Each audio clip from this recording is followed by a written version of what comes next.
Hamas chief की Iran में हत्या से मध्य पूर्व में खलबली मची है और अब लग रहा है कि इजराइल पूरी तरह से खुलकर मैदान में है।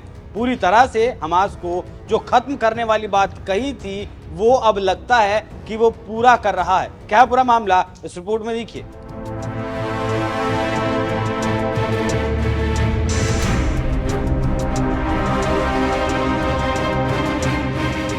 नमस्कार, मैं हूं आपके साथ अभिषेक कुंडी। हमास को मिटाने की कसम खाने वाले इजराइल ने ईरान में घुसकर हमास सरगना की हत्या कर दी और इससे पूरे मध्य पूर्व में मानो हंगामा मचा है। खबरों की माने तो हानिया तेहरान के एक अपार्टमेंट में रुका हुआ था। ईरानी सेना की माने तो हानिया के साथ उसका एक सुरक्षा गार्ड भी मारा गया। इस हत्या की जिम्मेदारी किसी ने अभी नहीं ली। हालांकि शक है कि इसके पीछे इजराइल का हाथ हो सकता है। इजराइल ने 7 अक्टूबर वाले हमले को लेकर हानिया समेत हमास के बड़े लीडरों को मारने की धमकी दी थी और वो कर भी दिखाया है, शायद ऐसा लगता है। हानिया की हत्या पर हमास ने एक बयान जारी कर धमकी दी कि वो इस मौत का बदला लेगा।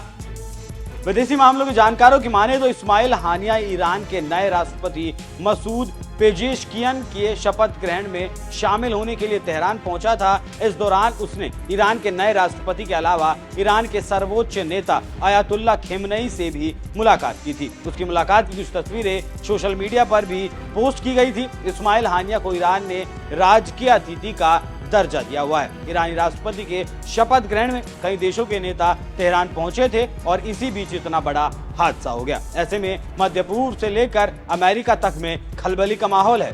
आप जानते हैं कि इससे पहले ईरान को इजराइल भारी नुकसान पहुंचा चुका है और ईरान के कई दिग्गज नेता, वैज्ञानिक, कमांडरों को मौत के घाट उतार चुका है। इसी बीच अब ईरान में घुसकर हमास चीफ की हत्या करना ईरान के लिए बड़ा झटका है। सूत्रों की माने तो इस्माइल हानिया के ईरानी राष्ट्रपति के शपथ ग्रहण समारोह में पहुंचने की भनक पहले से थी। मोसाद हानिया पर नजर पहले से बनाए हुए था और उसके रहने के ठिकाने के सटीक कोऑर्डिनेट इजरायली सेना को भेजे जा चुके थे। इसके बाद सटीक हमला करने में सक्षम गाइडेड मिसाइल के जरिए हानिया को मौत के घाट उतार दिया गया। इससे आप समझ सकते हैं कैसे हानिया का खात्मा हुआ। आतंकी गतिविधियों पर नजर रखने वाले विशेषज्ञों की माने तो इस्माइल हानिया ज्यादातर वक्त कतर में गुजारा करता था। दोहा में हमास का राजनीतिक कार्यालय है जिसका चीफ हानिया था। इजराइल भूलकर भी कतर में हानिया पर हमले की गुस्ताखी नहीं कर सकता था। इसके कई कारण है। पहला कारण ये कि कतर खाड़ी देशों में अमेरिका का